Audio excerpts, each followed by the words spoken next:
Graham, welcome. I thank you so much for agreeing to join us. You are probably in the presence of more years of survivorship than you have ever been before when you're in this group, because there's a lot of us out here, and a lot of us have been survivors for many decades. So that makes us quite an interesting and unusual group. So Graham Collins is an associate professor of hematology here in Oxford, where I live, and he trained in Cambridge, London, and Oxford, so pretty prestigious places, really. He's done all sorts of high-level jobs with the National Institute for Health and Care Excellence and the National Cancer Research Institute. He does national and international research. Interestingly, he's involved with the international holistic study that some of us have seen flagged up on the Facebook page and read about on the internet. And I think Graham might mention that because I did say we were interested in that. Academically, his interests are in Hodgkin's and high-grade non-Hodgkin lymphoma. He's a widely known speaker at conferences internationally and nationally, so I feel very fortunate that we've snagged him to come and chat with us today. Thank you, Graham, and I'll hand over to you. Oh, well, thank you, Tess. And it's a real pleasure to come and speak. So I love Hodgkin. Hodgkin is my main academic and clinical passion. So I can always drone on for hours about Hodgkin, but I'll try not to go on too long tonight. Now, what I'll try and do is share my screen, and then I'll get on with what I was going to say. Great. So let's get it in presentation mode. So I'll assume everybody can see that. And I'll keep speaking. So what I thought, that I'd bring along a sort of fairly general talk about Hodgkin lymphoma progress then and now. So quite a sort of open-ended title. And I'll start off with a few introductory slides on Hodgkin, which may be sort of teaching you guys to suck eggs because you've got far more experience of it than I have. I don't have personal experience of Hodgkin in that sense. But just to put it in context, and then I really want to focus on where the sort of recent progress has been, and then just a few slides on where the research at least is going, with a mainly a UK focus, because obviously that's where I work, but I have put a slide in at Tess's request on the Holistic Consortium as well, which is being run out of the US. And as Tess said, I do a lot of sort of international stuff with Hodgkin, so very happy to chat about what I know there as well, if that'd be helpful. And I'm very happy to ask questions at the end and by email if need be. No problem at all. I'm just going to minimize that. There we are. So what is Hodgkin lymphoma? Well, it's named after this man, Thomas Hodgkin, who's one of my medical heroes. This portrait is actually hung in the Pathology Museum at Guy's Hospital, and I actually gave a talk there, and it's not a very good photo, which is why I haven't put it here, but I do have a photo of me standing under his picture. He's a great man. He did lots of things. He helped introduce the stethoscope to London. It was actually developed in France. And he first described cases of mainly young people presenting with these very enlarged lymph glands. Not all of them actually had Hodgkin lymphoma. Some of them had TB, but anyway, the disease was named after him. So first described in 1832. And it's a very unique form of cancer in many ways.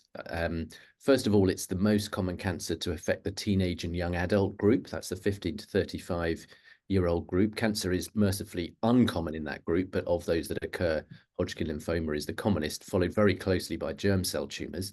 And for many years, actually, it was unclear that Hodgkin lymphoma was actually a cancer. It used to be called Hodgkin disease. Some of you may be familiar with that term.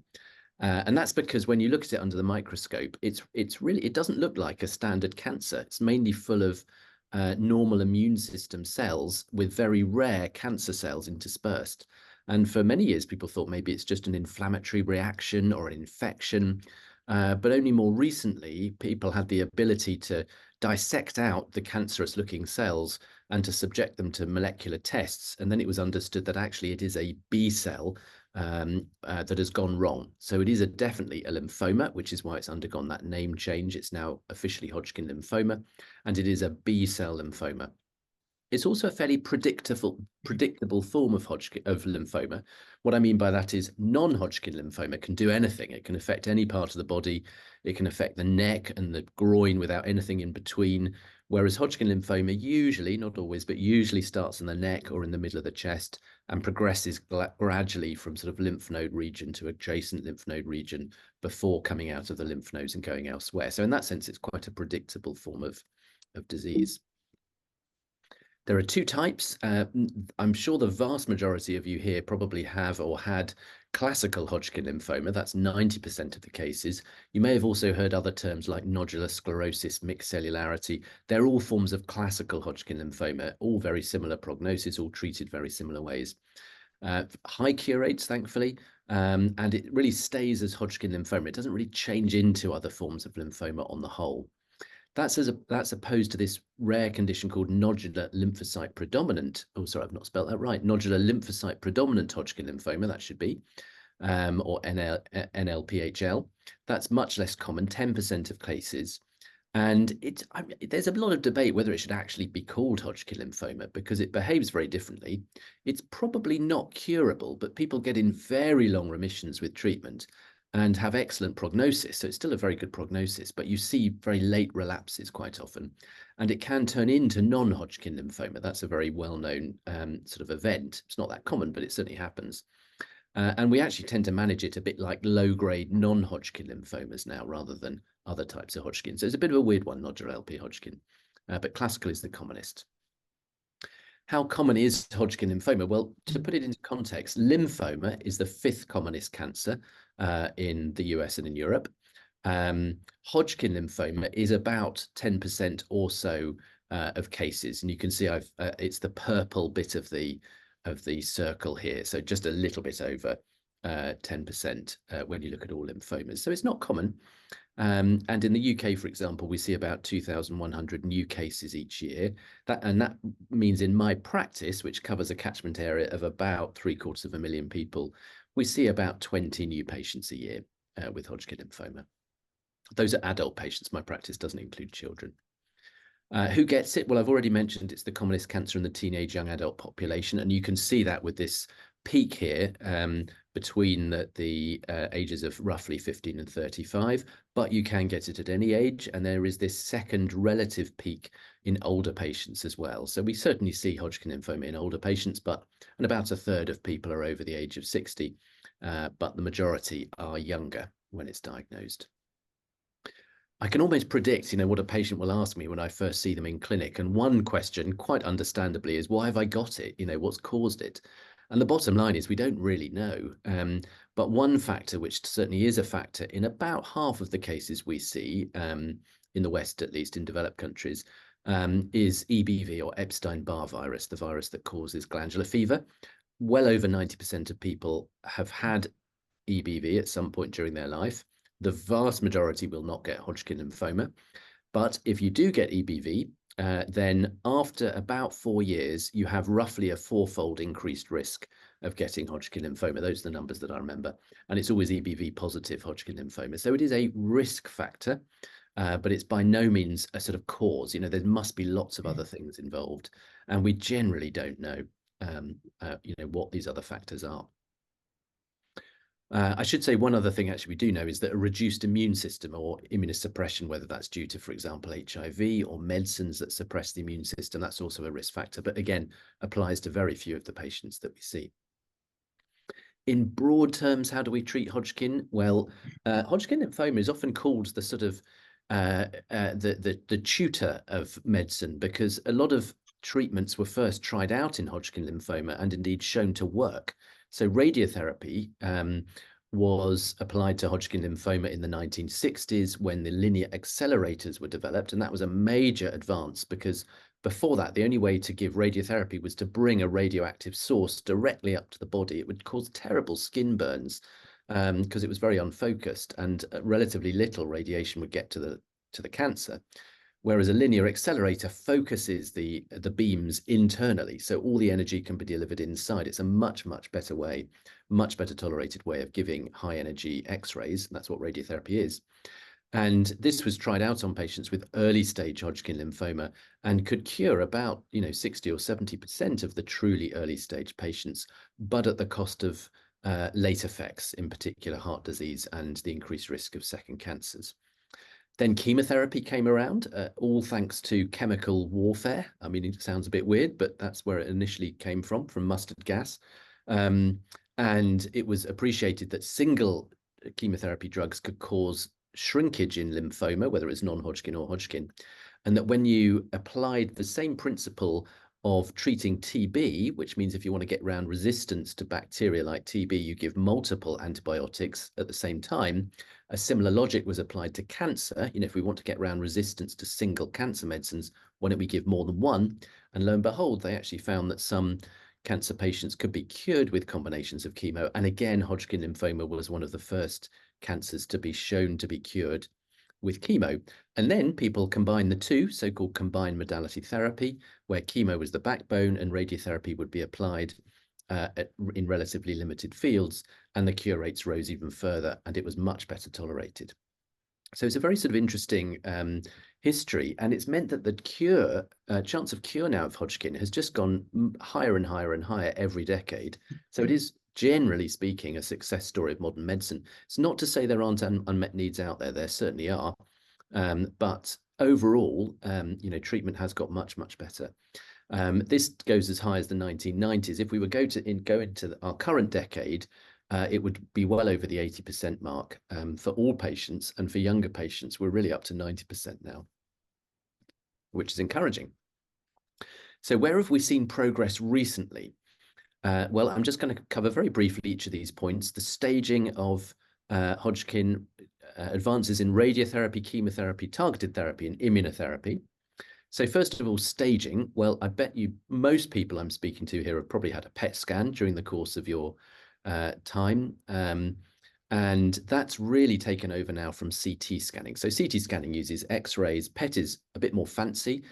You get radioactive sugar injected that gets gobbled up by cells that are hungry for sugar, and lymphoma cells, like other cancer cells, have switched their metabolism, so they're very dependent on sugar, so they gobble up that sugar. You wait about an hour and a half while it works its way around the body, and then you get put through a PET scanner. And what happens is that radioactivity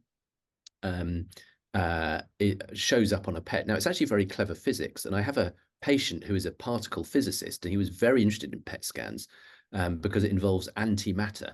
So basically, this radioactive tracer emits a positron, and it collides with an electron, and they disappear in a burst of gamma waves, and it's the gamma waves that are detected. The reason I tell you this is he did a little calculation about how much of his mass is annihilated every time he has a PET scan, because when an antiparticle meets a particle, they are annihilated, they literally disappear. And it's something like 1/1000th of a nanogram of his mass is annihilated every time he has a PET scan. So he enjoyed telling me that. And that's, well, we've had the Ann Arbor staging system for some time. Now, when I have students in my clinic, I often say, who was Ann Arbor? And they sort of stutter and say, oh, a physician at the turn of the century. But of course, it's a place, Michigan, as probably most of you know. And this is where the original classification, the original staging system was worked out for lymphoma. And PET scanning lends itself very well to this. So on the left, I've put a PET scan here of somebody with stage 1. And it's the red bits you're looking for. The only abnormal red bit here is in the middle of the chest. I don't know if you can see my cursor, but if you can, I'm circling the little red dot, fairly small, in the middle of the chest. Ignore the brain, the heart, and the bladder. The one second in on the left is stage 2. So all of the abnormal red bits are above the diaphragm. This patient has a big mediastinal mass, which is that big red blob. The heart, for some reason, isn't lighting up in this scan. I never quite know why. It does in some people, it doesn't in others. Stage 3 is where it crosses the diaphragm, and here the patient has a lump under the right arm, and also smaller lumps by almost where you see the spine cutting in there. So this is smaller volume than the stage 2, but it's a higher stage because it's across the diaphragm. And stage 4 on the right-hand side is where it's come out of the lymph glands and has gone to other extranodal, as we say, organs. And in this case, that big red blob on the left of the patient, our right, the patient's left, is actually a kidney that's been involved with lymphoma. So that's the staging system, and we can stage people much more accurately now. And that's helpful because we can guide our treatments in a better way if we know much more accurately where the disease is. So what about advances in radiotherapy? Now, radiotherapy has advanced leaps and bounds since it was first developed. And I've put one of the early linear accelerators or medical linear accelerators there on the left. Henry Kaplan, who worked in Stanford, he was absolutely instrumental in bringing radiotherapy into the clinic and demonstrating that Hodgkin lymphoma could be cured. Now, one of the main things that's happened is the field size of radiotherapy. So whenever you give radiotherapy, you give it to a field, an area of the body. That used to be, for example, what's called mantle, and that's in this image, in these people on the top, that the person, the mannequin, if you like, on the left, the red blobs represent where the imagined lymphoma is. The second person, the gray areas, is where mantle radiotherapy would affect. So neck, under both arms and down the middle of the chest. That's a big area of the body to receive radiotherapy. We hardly ever do that nowadays. The one along to the right is what's called involved field. So in other words, it's still reasonably big area here, but it's much reduced, much less than the neck, not involving the right armpit at all, and much reduced exposure to the heart. We don't do that much anymore, though. We shrink them even further, and the one furthest on the right is what we would call involved site or involved node. And that's where you really focus down. You don't want to only include the lymph nodes because you need a little bit of margin to make sure you are actually killing all the disease. But you want to minimize the exposure to the normal tissues. That's the principle. And we're much better at doing that nowadays. There's also other advantages such as deep inspiration breath hold. And what that means is, when we breathe in, our diaphragm pulls our heart down. And if we've got a lump of lymphoma in the top of the chest, that's good because it takes the heart out of the radiation field. So we literally get patients to breathe, take very deep breaths, and it has to be very precise, which is why this patient's wearing a mask and it has a little line on it. So as they breathe in, the line goes up. And when the line reaches a level, they have to hold their breath, the radiation's applied, and then they can breathe normally. And that's a way of reducing the dose to the heart, for example. And you may have heard of proton beam therapy, which is a different form of radiotherapy, which for some people may be useful. It's by no means good for everybody, though. It very much depends on where the disease is.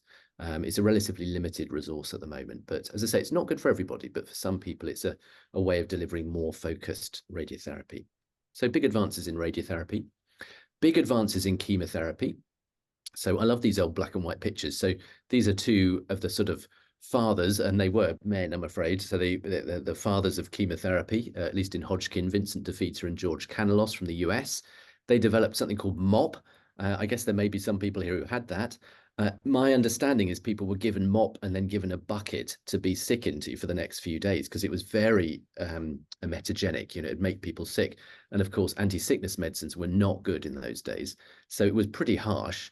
And the development of good anti-sickness medicines is a real advance in cancer treatment generally, and we have now, thankfully, much, much better treatments. But in Europe, and in particular in Italy, Gianni Bonadonna invented ABVD, and those were sort of tested head to head, and actually ABVD was the winner. It was a bit better tolerated and a bit more effective. And in fact, ABVD is used a lot worldwide still. So definite advances in chemotherapy. Now, the other chemotherapy that I will mention is something called escalated BCOP. Now, if you're in North America, this will be a dirty word to your oncologists. North American oncologists hate escalated BCOP. Germans love it.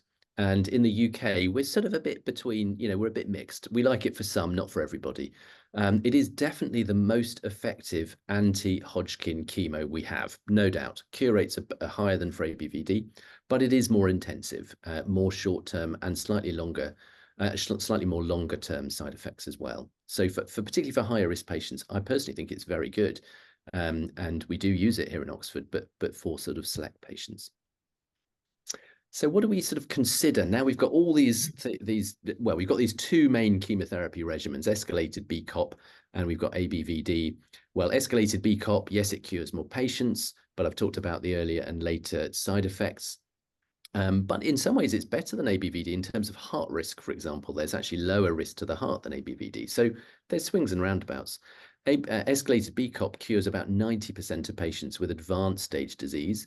ABVD cures about 75%, but it is better tolerated and has a very low impact on fertility, whereas escalated BCOP has a higher impact on fertility. So what we do in practice is we actually sit the patient down and we talk to them about the options and what their priorities are. Some people say to me, I just want to be cured. I do not care what sort of side effects it comes with, in which case escalated BCOP it is. Whereas if patients are more concerned about fertility or potentially later effects and are willing to have a slightly less good cure rate with first-line treatment, then we'll go for ABVD. So it's quite a careful conversation we have with the patient, and we, as far as possible, try to practice shared decision-making, which is easier said than done, I have to say, but it is something we should be striving to do. What about targeted therapy? Well, you may have heard of brentuximab. This is an antibody which binds to a protein on the surface of the cancer cell of Hodgkin, but it has a little surprise in its tail. So when the cell gobbles up the antibody, it has a very potent chemo drug called MMAE, and that helps poison the cell. And this is very effective for patients with relapsed disease. So that's where it was first investigated. You can see on the right here, this is called a waterfall plot. Each of the columns there, each of the bars is a patient's disease volume.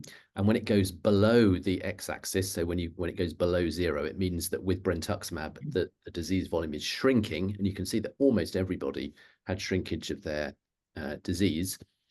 So it is a very effective treatment in the right patients. Remissions generally on their own with single agent brentuximab don't last that long though. So it's by no means the sort of be all and end all. Trials have been done combining targeted agents now, such as brentuximab with chemo. And there was a big trial called Echelon-1, which compared ABVD with AVD plus brentuximab. The reason it's A here is its trade name is Adcetris, so AAVD, some people know it as.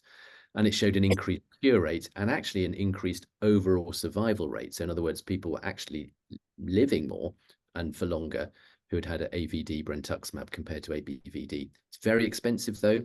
So if you're in, it is available in some countries, and I know North America, certainly until recently, have been using this a lot.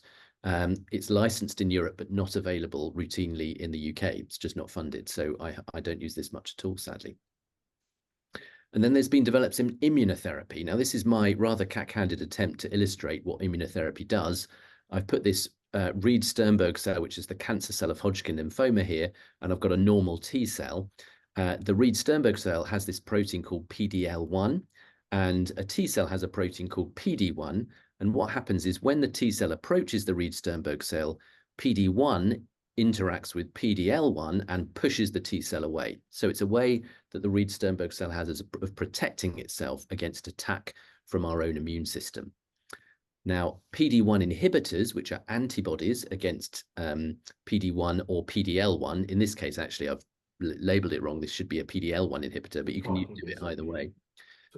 They stop that interaction and enable the T cell to kill the Reed-Sternberg cell. That's the theory, and it actually works pretty well in practice. This is a drug called nivolumab, which is a PD1 inhibitor used on its own in patients with relapsed Hodgkin. And again, most of these lines go below 0. So most people have shrinkage of their Hodgkin lymphoma. And actually, PD1 inhibitors are used widely in many different types of cancer, not just lymphoma, but they work best in Hodgkin lymphoma for reasons I won't go into, but I can do if you're interested. And there have been trials now combining nivolumab, this is, with chemotherapy. So this is a trial comparing AVD brentuximab, which I mentioned before, with nivolumab combined with AVD. And the blue line is the nivolumab AVD, and there seems to be a significantly higher cure rate with that. And indeed, it was actually tolerated better as well. So this isn't licensed either in the US or Europe at the moment. So it's not in routine use, but as we see this data mature, I'm sure it will be used much more. So what approach do we use with a given patient? Well, the first of all is we need to know the stage, as I've mentioned. So is it early stage, intermediate, or advanced? We need to know where their disease is, because certain sites of disease are very amenable to radiotherapy with very little in the way of late effects, whereas other sites, we worry a lot more about radiotherapy increasing the risk of later effects like cancer or heart disease. What is their age? If a patient, again, is considering radiotherapy, if we give radiotherapy to the armpit of a 20-year-old woman, that is going to significantly increase their risk of breast cancer.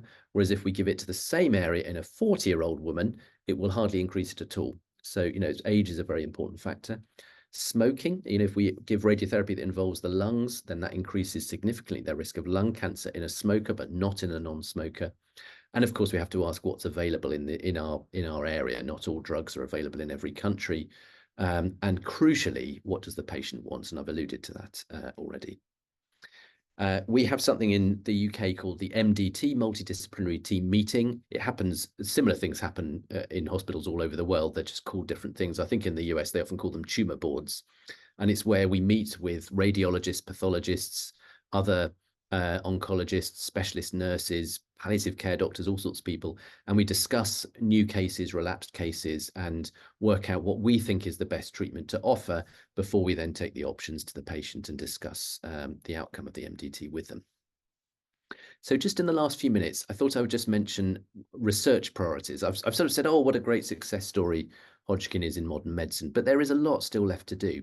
And we actually had a patient engagement exercise a few years back. This was pre-COVID, where here in Oxford, we got a number of patients who were survivors of Hodgkin, or indeed who were fairly recently diagnosed with Hodgkin, who came in, and we basically asked them, we tried to be as unbiased as possible, what are your research priorities? What should we as researchers be working on in Hodgkin lymphoma? And I wonder what you would say. I mean, you would be probably thinking now in your mind. And we gave them sticky notes to write something down on. We then grouped those sticky notes in order, in sort of, common themes. And then these were the common themes. And the size of the bubble here reflects how frequently it was raised. Now, if you ask physicians, they're going to say new drugs, better cure rates. And there is a smaller bubble here of new treatments, but it's fairly small. Much bigger was, delayed diagnosis, GP or family doctor awareness, psychological and emotional support, managing side effects. How do we prevent it? How do we make our decision making better? What do we do with follow-up? So it was a much more varied group of research priorities than we would necessarily say as physicians.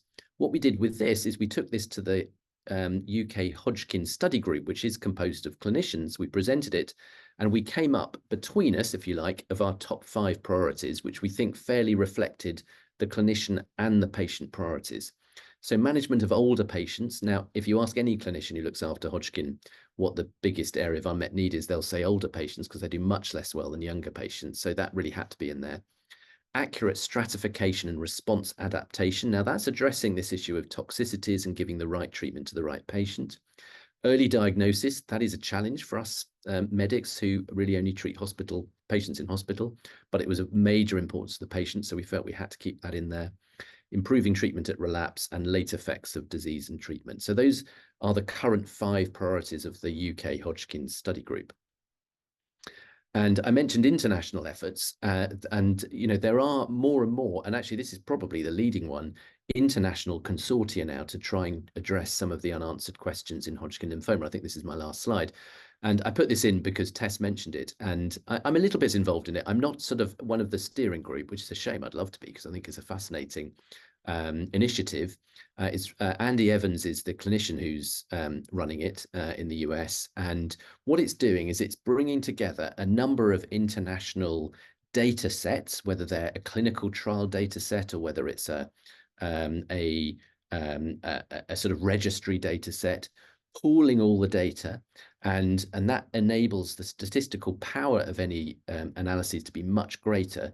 And then it's asking questions like, what actually are the risk factors for a newly diagnosed patient with Hodgkin? How can we say who's a high risk and who's a low risk patient?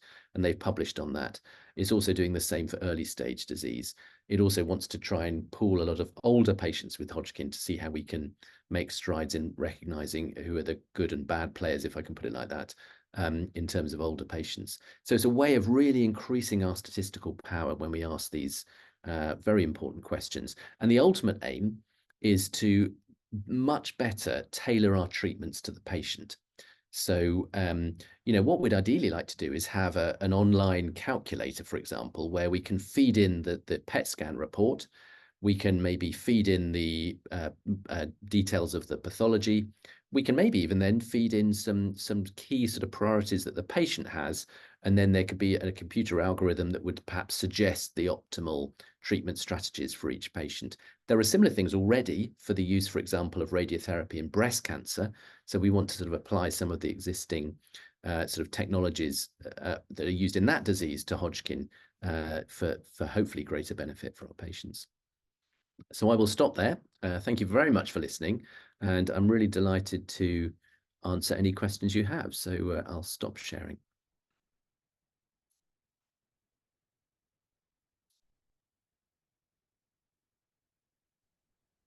Thanks very much, Graham. Really interesting.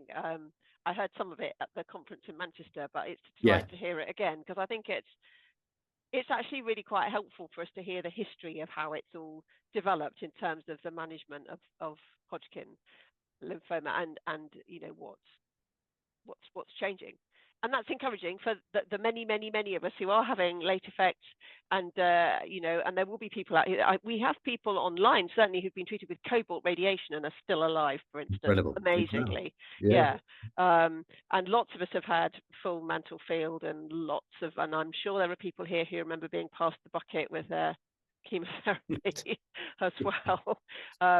If people want to put their faces back on it, yeah, that's absolutely fine. We can because then we can see who's going on. There's a couple of questions popping up, so maybe I'll bring those to you if that's okay, Graham. So Please, yeah. Louise says, Louise Jennings, who spoke at the conference in Manchester, but I don't think you weren't there in person, so I don't think you heard her speak. Says she's interested in clusters of Hodgkin lymphoma, and says that there were 3 aged between 11 and 21 in her parish, where there were only about 500 people in 2 years. And is this something that has been noted elsewhere in the UK or in the world that you know of? Yeah, that's very interesting. It's always, well, first of all, it's always difficult to know what's a true cluster and what's just fluke, because actually, if something is random, then you will get clusters. I mean, that's almost a definition of randomness, is you get, unpredictable clusters occurring. So I'm not saying it isn't a cluster, but I'm just saying it can be very difficult statistically to know what is a sort of pointer to something unusual or what's actually just happening as a result of a random event. What we do know is that there is a it is only slight, but slight increased risk of getting Hodgkin lymphoma in family members, so first degree relatives of patients with Hodgkin. Now, it is only a small risk. So generally speaking, if somebody asks me, is Hodgkin lymphoma, is it familial? I generally say no, because actually the risk to family members is very low, and there's certainly no screening program or anything like that that would benefit them. But there is a slight increased risk when you look at big cohorts, and people have looked at the genetics of this with very big data sets and have found sort of gene groups, so not one single gene that predisposes to Hodgkin, but groups of genes that are normally involved in how the body's immune system responds to infection. It's those sorts of genes that can help predispose. So maybe one potential explanation for a cluster might be that you have a clustering of those genetic patterns potentially. Of course, the other thing it might point to is some sort of exposure to something environmental, and there have been massive studies looking at risk factors for the development of lymphoma, not necessarily just Hodgkin. Non-Hodgkin is a lot commoner, so most of these studies look actually at non-Hodgkin. And some studies identify pesticides, because we're all more exposed to pesticides than we used to be, even if we live in cities. But other studies don't, so they're rather conflicting in their message. There is a pesticide that has been labeled as being a carcinogen, which is because of a potential link with lymphoma, albeit non-Hodgkin lymphoma. So whether the same applies to Hodgkin is difficult to say. So sorry, that's a bit of a waffly answer, but certainly people have tried to explain clustering and environmental exposure, but not to great success. Okay, thank you very much. Thank you. Thanks. Susie Cohen says, excellent presentation. And what are some examples of late side effects and treatment research that are currently underway, please? Oh, absolutely. So, and I appreciate for this audience, that's going to be a major sort of interest. And I have to admit, it's not something I'm hugely involved with. I'm much more involved with the treatment of patients in the sort of acute phases and the short-term follow-up. However, what I would say is, the main late effects we worry about are cancers and heart disease. They're not the only ones, but they're the main ones. Things like fatigue, that can be a late effect. And we have really no explanation about why some patients suffer really quite debilitating fatigue for many months, if not years, whereas other patients bounce back really quickly and get back to full-time work and feel fine. And there are quite a lot of patients who do that too. So that's very difficult to understand. There's no good understanding as far as I'm aware. In terms of heart disease is quite interesting because it's been long understood that radiotherapy increases your risk of heart disease. But as the radiotherapy fields have shrunk and the heart dose has got less, we now appreciate more and more it's not just the radiotherapy. The chemotherapy does it too. And there's a particular drug class called an anthracycline, and it's the A in ABVD, that can cause cardiomyopathy. That means a weak heart, and also increase the risk of ischemic heart disease, so the risk of having heart attacks in the future. Now, we have actually known that for a little while, but as radiotherapy doses shrink back, the effects of the anthracycline are more significant. And there's a big drive now to try to reduce the anthracycline exposure we're giving to patients with the aim of reducing late cardiac effects of chemo. The other big issue is second cancers. Now, actually, I mentioned smoking and lung cancer, and there is a study being run out of Manchester, which is looking at screening CT, so an enhanced CT surveillance system to try and identify lung cancer earlier in higher risk patients. That's ongoing. There is actually a national program in the UK to use CT scans to look for lung cancer in high risk patients, full stop. So they don't have to have had Hodgkin. You know, any sort of smoker, for example, in the past would be offered that lung cancer screening program. So that's a separate issue, but this would be an enhanced surveillance program for Hodgkin smokers or ex-smokers. But again, I would also highlight that whilst radiotherapy often takes the rap for second cancers, again, we understand chemo can do that too. And again, I'm going to blame anthracyclines. There's a recent study that shows that increasing anthracycline exposure increases your risk of breast cancer. Now, that's slightly ironic because actually anthracyclines are used to treat breast cancer as well, but they can indeed increase the risk of breast cancer later in life.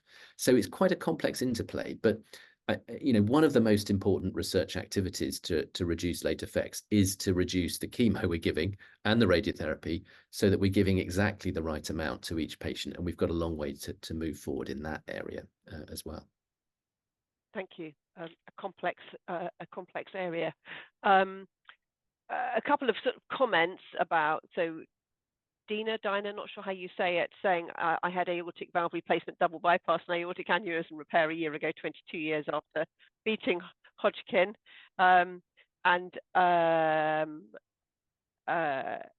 There's Jill Allen has said it's interesting that zinc alkaloids are still the mainstay in chemotherapy even now.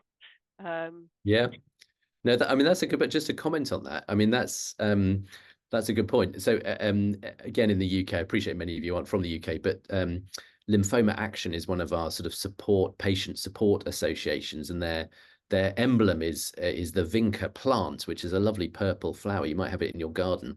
I have some in mine. I sort of felt I had to, really, being a lymphoma doctor, and that's where vinca alkaloids come from. And they're very effective treatments, but they cause neuropathy. You know, they cause pins and needles, numbness in the fingers and toes. You get a bit of it with ABVD. It's usually not too bad, but AVD brentuximab, which is the targeted agent combination, you actually get quite a lot worse neuropathy with that. So actually, it's sort of got worse, the sort of long-term effects of neuropathy, at least in the short term. My hunch is that AVD nivolumab will soon replace that, in which case we'll hopefully see less neuropathy. But yeah, vinca alkaloids are still alive and well.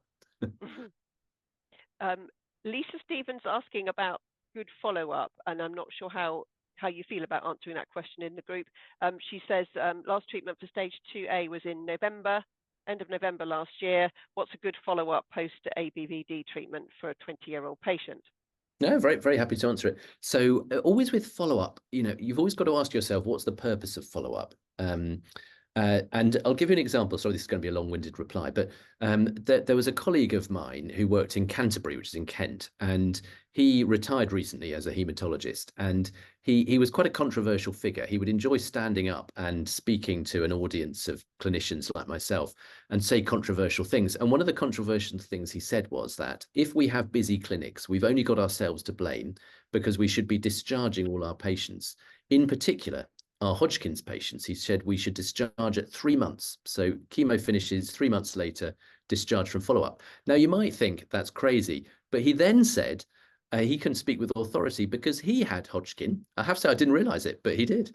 And he said every time he was brought up to clinic for follow-up, he felt anxious, he had sleepless nights, he almost felt physically sick for 5 years, and he felt it was totally wasted.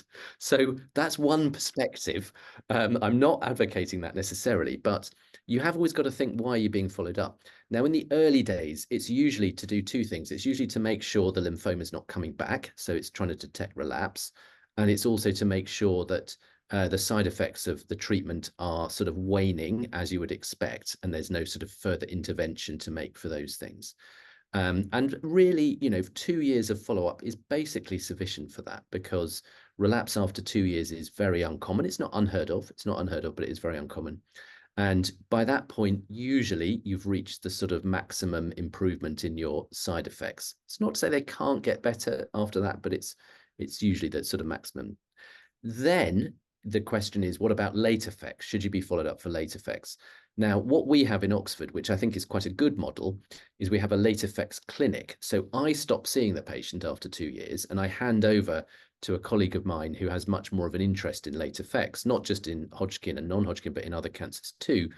He sees the patients quite infrequently, once every 3 years or so, and will think about their heart, think about screening, think about things like the thyroid gland. If that was involved in radiotherapy, they need to make sure they're having their thyroid gland checked, things like that.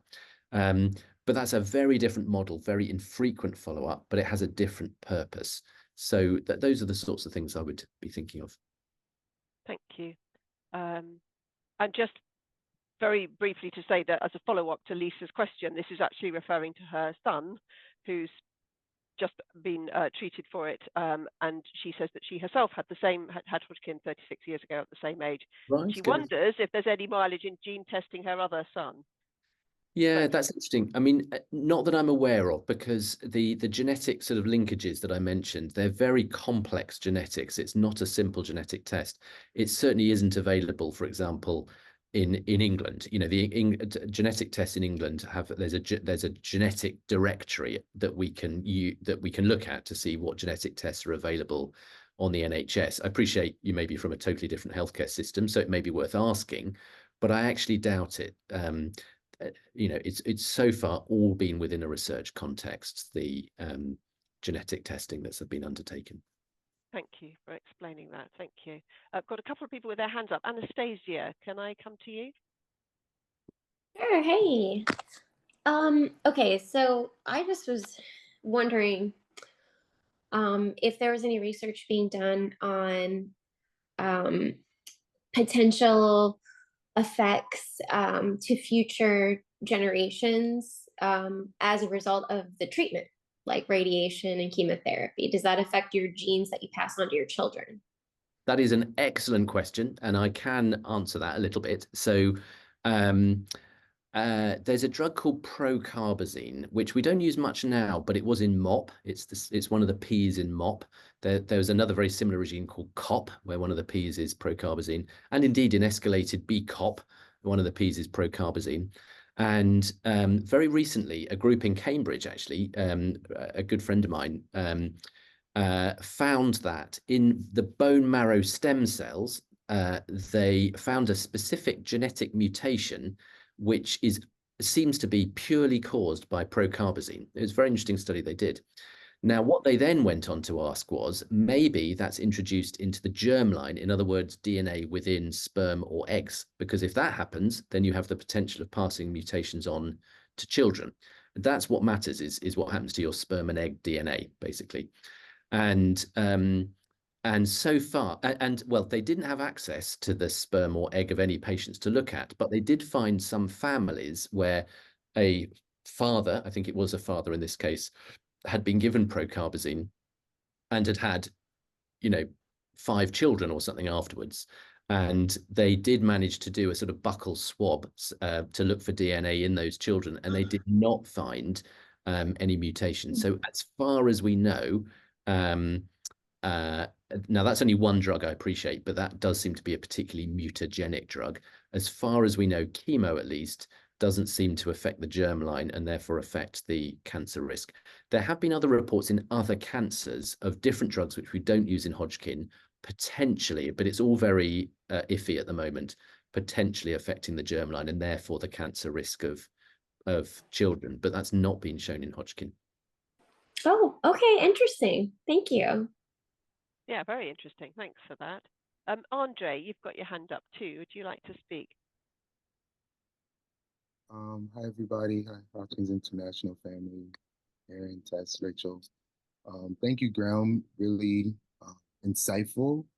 I have so many feelings, mainly because I always think about as a person who knows Hodgkin so intimately, I don't love it. And it's been very, yeah, just indescribable. So I thank you for presenting your work. Um, I'm curious about a couple of things. One is the languaging has always been very painful and problematic. We're talking about battling cancer, killing cancer, in a war culture. And as a Black man, it's always been really hard, and that's always been really left out. Um, so I was just always curious, at least in offering, to just offer that researchers know that that language matters to folks living, because a lot of Black folks and Latinx folks I know who had Hodgkin's did not live. So I carried them with me. And my heart is racing right now. Another one, I have a study that I can share about how Black and Hispanic folks really have all odds against, mainly because from the jump, there's no access to the care. So hearing this information is really difficult because it's often inaccessible for checkups if one is not insured. And to hear presentations and have that not be mentioned, it makes me just feel really invisible as I go out into the world and don't look like. I'm pretty sure we all talk about this amongst each other, but we don't look like. And it's not about what I look like and how I feel. So I just, those were just some things that as I listened, just kind of like really resounded in me somatically. Just like when I was diagnosed at 18 and I had to leave my entire life, and there was no reintegration from that disruption. And I'm really grateful for this group because I have been very hurt for so long, like so many of us. So it always just takes such a muscle to say something that is mostly not discussed, which is around Black folks and Hodgkin, and that it's such yeah, it just always has been like, I'm a lover. Why is everything around me always about fighting, even down to like being a survivor? I'm like, fuck surviving. I'm tired of surviving. And if I can say that amongst other survivors, I'm constantly being pushed down by people who don't know the disease or who repress the reality of it. Like when you mentioned people who can return to work, a lot of those folks I know were never ready to go back. And I feel a lot of their pressures on me and judgment. And then they're the ones who call me when they relapse or things like that, and not having that support.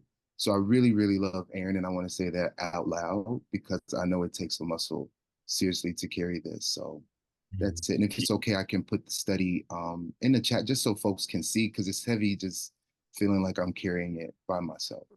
Yeah, do that, Andrew. That would be good. And I think I'm going to give you a chance to speak as well, Graham, in a moment. But I do think that it's, Graham mentioned that there's perhaps an increased prevalence in certain ethnic groups, and they're underrepresented in the people who we see on Facebook and in our groups. And I think the reasons for that are complex and need to be investigated and looked into, really. Graham, I'm going to pass to you if you have anything to add. Yeah, totally. No, and it's a big focus on clinical trials, particularly that they tend to be white Caucasians who enter clinical trials. Actually, the trial I mentioned that compared the AVD brentuximab with AVD nivolumab, that was a US study. 25% of the patients were non-white, which is actually the most I think I've ever seen.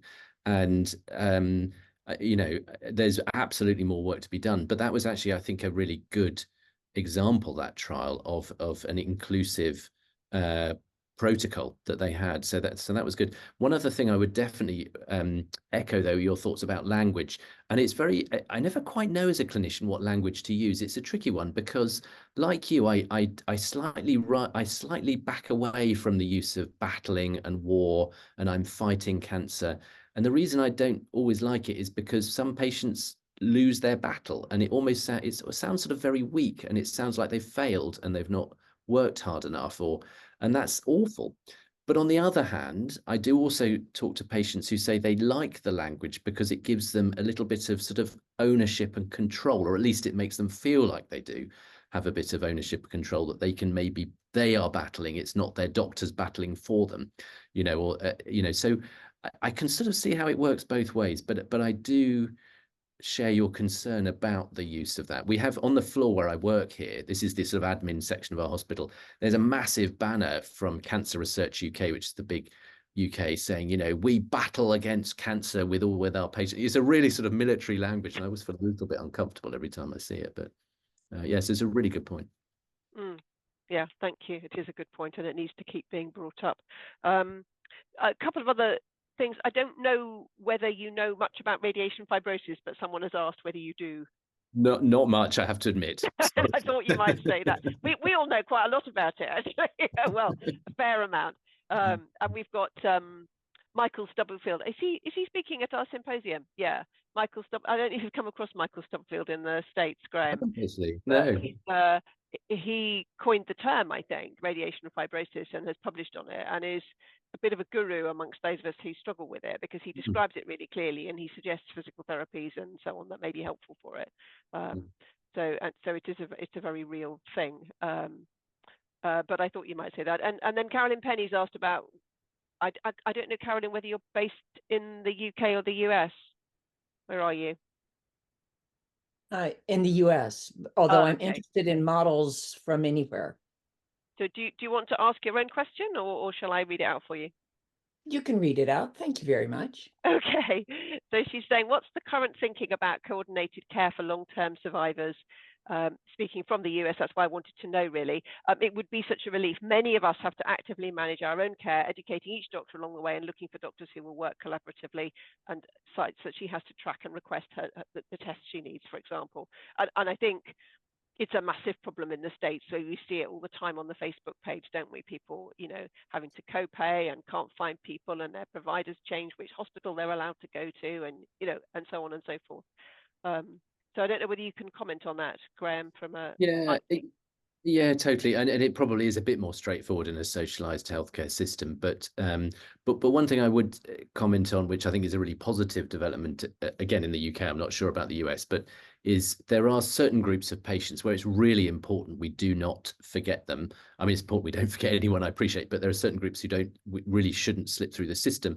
These are people in particular, younger women who've had radiotherapy above the mediastinum, and of course it's the breast cancer risk we worry about. And there is an enhanced breast screening program available for those women. But the question is, who's going to activate it? You know, do I do that as the primary clinician, even though I'm not going to be involved in their care when they start that screening program? Is it the GP? Well, they're never going to remember it. Is it the patient? Well, that's really unfair loading it onto them. So what actually happens is anybody who's had radiotherapy above the mediastinum, any woman who's less than, I think it's 37 years of age, and there is actually reasonable research to give that number, their data gets fed into a database, which is kept, I think it's in Manchester again, and then automatically that the screening appointments are made for them. And I think that's a really good model where, you know, there is something we need to remember to offer them later in life. So that there needs to be a system in which that cohort of patients is activated. You know, those systems are activated for that cohort. So I think that's really good. But we do, I mean, Tess, you could comment as a GP, but I think we do still struggle for, you know, good handover between clinical groups. You know, when we've finished treating a patient, we are supposed to, and I hope we do, write to the patient's family doctor, explaining what they've had, explaining what their longer term risks are, and if there is anything that needs to be addressed. And that's usually addressed in a sort of cancer consultation with the GP, and you know, processes put in place. But how consistently that's applied, and whether that, you know, is then handed over if the patient moves elsewhere, I think is probably a bit more variable. I think it's very variable, and I think that still knowledge amongst the wider medical population about long-term issues following cancer treatments are not up to scratch, really. You know, it's one of the reasons I'm involved in Hodgkin's International, in order to try to raise awareness amongst clinicians as well as patients. Can I just jump in here real quickly? Jump in. First of all, I want to make sure, Graham, that you can still stay with us. I don't know how quickly you have to ring off, but I didn't want to overstep our welcome here. No, that's very kind of you. I'm fine at the moment. I probably would need to ring up in about 10 minutes, but I'm fine at the moment. Thank you. Thank you. Just in regards to the next step, it's a subject that I've been working on a lot lately, attending a lot of meetings, talking with other folks about this whole issue of what happens post-treatment. One of the issues for us is that there wasn't a direct handoff. So those of us who were treated years ago went out into the wide world, were fine for a while, had no effects, had fairly healthy, normal lives, and then, something happened and we were taken aback. So the problem with, caring for long-term survivors in particular is many of them did not have that immediate follow-up. They did not have a plan in place from day one. Things were not discussed. So they are kind of out there in the world at risk and they don't know it. They may not even be followed by a PCP, much less an oncologist. Most of the folks I know had stopped seeing an oncologist years before they had late effects. So this whole issue of, what to do next and how we care for people is, I think, a very complex and highly debated issue. And I know from having just attended 3 conferences last week on this very subject that there are people who are working on it very hard, and have been for years. And I think maybe Susie Lane can speak to this as well, because she's been at this a lot longer than I have. It's not a new problem, it's an old problem. And my personal feeling is that we need to stop talking about it and researching it and do something, get something in place, because we can talk this thing to death. And while we do, people are going to continue to be at risk and have no idea.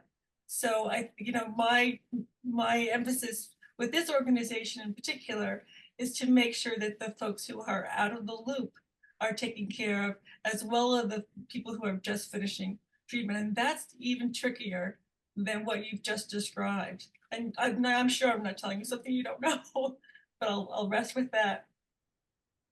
Yeah, it's a really good point, and you're right. It's difficult. I mean, I mentioned this breast cancer screening database. I mean, when that first was formed, it was a huge effort to go back through all the records to find the people over the years who'd had radiotherapy to the chest below a certain age. It was many people hours of work to locate those names. Now it's much better because it's all done prospectively. There's an automatic way it's fed into the database, but to actually look back was really difficult. And that was looking at a fairly defined group, women under a certain age had radiotherapy above the diaphragm.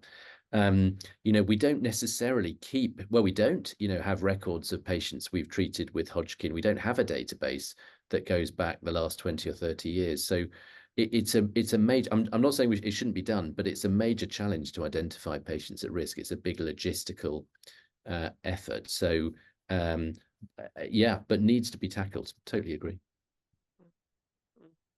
I want to thank all of you for taking on the question. And one of the things I would offer is for those who have the awareness, if you build a system of coordinated care, we will come. Yeah, that's a good point. Yeah. Maybe just briefly ask you one more question that's popped up, which is Rebecca, following on about the breast cancer risk, is commenting that there are clinical trials offered to people who've got BRCA1 and 2 using drugs like tamoxifen to try and reduce their risk of breast cancer. Are there trials for that in long-term survivors of Hodgkin?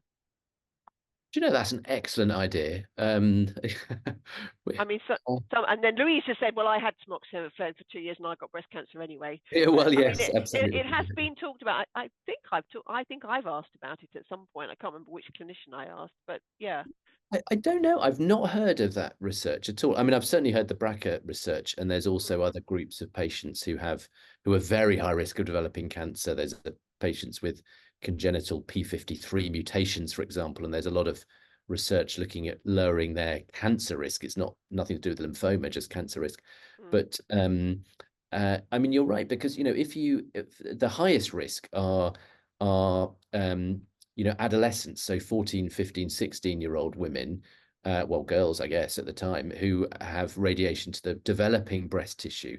I mean, their risk is basically 50%. You know, it's a huge risk of developing breast cancer later in life. It then goes down quite steeply. And by the time you get to, as I say, 37 is the magic number, the risk is almost that of the general population. But yeah, I'm not aware actually of any interventional trial to lower the risk. Yeah, I'll look out. There are women on here who've had prophylactic bilateral mastectomies to try to remove that risk because it is a cause of such concern. Absolutely. Yeah, so that's something else we need to look into, I guess. And maybe that's something that the late effects clinic know more about. Maybe I need to be asking my oncologist there about it. Well, I'll talk to David. Yeah, I'd like to look at that, see what he says. Yeah, it's interesting. Yeah, that would be interesting. The questions on the chat are drying up. So may I say thank you very, very much. And other people are saying thank you on the chat, Graham, for a really helpful, clear presentation. Lots of useful information and you know, been delightful to have you here. Thank you so much. It's a real pleasure. Thank you. Real pleasure. Give you a bit of a Thanks. round of applause. Appreciate it. Thank you so much. Thank you. And I'll Okay. be in touch with you, Graham, I've no doubt. In Lovely. fact, I will, because I'd like you to introduce me to Andy Evans, please. Oh, indeed. Very happy Yes, to. please. And then we'll see if we can twist his arm to come and talk to us like this, because that would I'm be sure really he will. super. He's a very good guy. Yeah. That'd be Lovely. wonderful. Okay. Bye then, Thanks everyone. so much, Graham. Thanks for your time. Thank you. Bye. Bye. Tess, can I just say, because Dr. Collins just left on this note, the Andy Evans, and I think I mentioned to you, like we've emailed about this, the holistic group is actually run, Andy Evans is in charge, and also a doctor named Susan Parsons, who's out of Tufts in Boston. And we did approach them, and I think I posted their article, which is, they did a web production on this subject. But one of the things that's really exciting about their research is that they are, in fact, hoping to look for people who have been out there for a long time and are not a part of a registry. And I did, in fact, offer them us. And that was a little bold on my part. But what I said to them was that we were in touch with hundreds of other long-term survivors who are not part of a registry and are not being counted and have been out of the loop for years and are probably some of those people that Dr. Collins described as hard to find. It's a logistical nightmare. So I think one of the things that we have to keep pressing for and look to is to make ourselves available to these researchers as people who can really contribute to turning this around. It's, you know, that's what is needed is a way for people like us who are at risk to be brought back in. And I mentioned that in particular because I think that kind of coordination from Holistic with other countries, and they're looking for folks like this, like us, is really important. So hopefully they'll come and present to us, and maybe Dr. Collins can jump in there with them. That would be great. But just want to make that note. Yeah, I mean, I think their study is extremely exciting. What they're doing is kind of drawing a lot of information from a lot of countries together to get statistical power and just a lot more information. And yeah, I agree. I think we as a group have something to offer them, which is all of our years of experience post-treatment. And you know, hopefully that can be useful to them and feed into their research. And I think we would all find it really interesting to hear from them. So I'm, you know, Erin's tried and made to make contact with them by email successfully, but we haven't yet got anything picked up. Well, we're going to keep working on that, aren't we? We're going to keep banging on that door, Erin, aren't we, till we get somebody, I hope. Oh yeah, we are. We're very determined women. Yeah. That was great, though. Thanks, Tess, for making that connection.